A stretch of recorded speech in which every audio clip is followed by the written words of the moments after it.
Hello hello hello hello hello hello and welcome back. नमस्कार। तो एक गुड न्यूज़ है, पढ़ के सुनाता हूँ पूरी इन डिटेल। चलिए, एनटीए यानी नेशनल टेस्टिंग एजेंसी ने आज अभी बस कुछ ही मिनटों पहले नोटिस निकाला है 16 जनवरी 2025 को। तो पब्लिक नोटिस फॉर 16 जनवरी, conduct of national eligibility cum entrance test यानी कि नीट यूजी 2025 की बात चल रही है। The National Testing Agency has been conducting the NEET UG since 2019 on behalf of NTA. As per Section 14 of the National Medical Commission Act 2019, the NEET UG to be conducted as a uniform and common national eligibility cum entrance test. ये हमको मालूम है कि one nation one examination, ठीक है, for the admissions of under graduate medical education in all medical institutions, यानी देश भर में सारे मेडिकल संस्थानों के लिए नीट यूजी के थ्रू एडमिशंस मिलेगा। अब आ रही है काम की बात, है ना। सिमिलरली ये एक सेक्शन आपके काम का नहीं है, discipline of BMS BUMS BMS, ठीक है, सब जगह पे इससे मिलेगा। Indian system of medicine in all medical institutions governed under this act shall also be applicable to admission to the BHMS courses under the National Commission of Homeopathy, यानी कि सारे जितने मेडिकल रिलेटेड संस्थान हैं वो यहीं से एडमिशन देंगे। MNS यानी military nursing services and aspirants seeking admission to BSc nursing courses being conducted at Armed Force Medical Service Hospital for the year 2025 are required to qualify for NEET UG। यानी MNS जो कि कुछ सालों पहले एक separate examination conduct करवाती थी, तो BSc नर्सिंग के लिए वो भी NEET UG के ही थ्रू एडमिशंस लेंगे। NEET UG score will be used for shortlisting for selection of 4-year BSc nursing course। अच्छी बात है। As decided by NMC, it is informed that the NEET UG shall be conducted in the pen paper mode, OMR based in a single day and single shift। अब बताओ, ये बात आपको मैंने 3 महीने पहले बता दी थी, क्योंकि जो हमारे सोर्सेज हैं वो एनटीए की मीटिंग के जो कॉमन डिस्कशंस होते हैं वो हमको डायरेक्टली बताते हैं कि ये होने वाला है। मैंने आपको क्लियरली बताया था कि कोई कंप्यूटर बेस्ड टेस्ट 2025 के लिए नहीं होगा। यही चैनल है, to the point, straight forward बात, नो बकवास।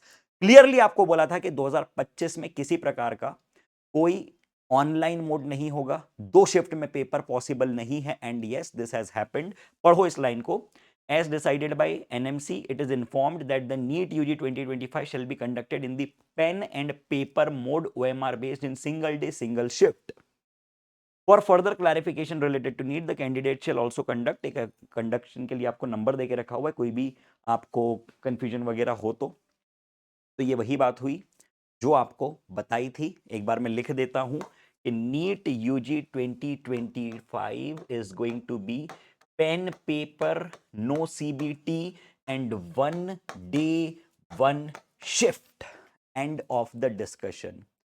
सारी रेलिवेंट इंफॉर्मेशन, सारे जो भी आपके काम के डॉक्यूमेंट्स होते हैं, जितनी भी इंपॉर्टेंट डिटेल्स, जो भी पीडीएफ्स, जो भी महापैक्स होते हैं, मैं सारे शेयर करता हूं रेगुलर बेसिस पे टेलीग्राम पे। तो अब क्योंकि ये बात क्लियर हो गई है, कुछ ही दिनों में, मैं एक और बात बता रहा हूं आपको, कुछ ही दिनों में नीट की डेट आएगी, और एक और कि जो सेक्शन नंबर बी है वो हटा दिया गया है, ये भी अनाउंसमेंट आएगा। 1 बाय 1 सारे नोटिफिकेशन आ रहे हैं। तो आप इस चैनल पे बने रहिए, आपको जितनी भी बातें हैं कम से कम समय में, कम से कम शब्दों में, रेलिवेंट बातें मैं आपको बताया करूंगा। अब एक चीज मैं आपके साथ शेयर करना चाह रहा हूं कि अपकमिंग वीकेंड पे मैं एक महा मैराथन प्लान कर रहा हूं। महा मैराथन, जिसमें मैं कंप्लीट 11वीं और 12वीं का सिलेबस एक दिन में, चाहे 12 घंटे हो, चाहे 15 घंटे हो, चाहे 20 घंटे हो, कंटिन्यूस में करवाने वाला हूं। लेवल नीट और नीट से थोड़ा यूपर होगा, क्योंकि हमारा एक सिंपल सा टारगेट है, सिंगल पॉइंट एजेंडा है कि बच्चे का फिजिक्स में 1 मार्क भी नहीं कटना चाहिए। जी हां, यूट्यूब पे करवाऊंगा सारा मटेरियल, उसके साथ एक सेपरेट महापैक जिसमें कि पूरा फिजिक्स का क्यूमुलेटिव 500 सवाल होंगे विद सॉल्यूशंस। वो सारी चीजें आपको कंप्लीट डॉक्यूमेंट्स शेयर करूंगा मैं, लेकिन मैराथन के बाद जो लोग अटेंड करेंगे ये सारी चीजें उनको फ्री में मिलेंगी। और एक और बड़ा अनाउंसमेंट आपके लिए, मैं पेपर्स बना रहा हूं, 45 डेज 45 टेस्ट, 45 दिन 45 टेस्ट, ठीक है? अब ये सारी चीज़ों में मुझे सिर्फ़ आपसे एक ही बात चाहिए, आपका dedication. If you are dedicated enough, यदि आपका समर्थन है, यदि आप लोगों का एंथू है, तो मेरे लिए 12 घंटे क्या 20 घंटे पढ़ाना भी कोई बड़ी बात नहीं है। लेकिन अगर आप लोगों की तरफ से कमी आएगी, तो फिर मैं कितनी एनर्जी डालूँगा? आप सोचिए ना एक बार। तो चलिए आप मुझे बताइएगा कि आपके क्या विचार हैं। Thank you so much. Again this is Kshitij Kanik, your own KK sir. See you soon. Good bye.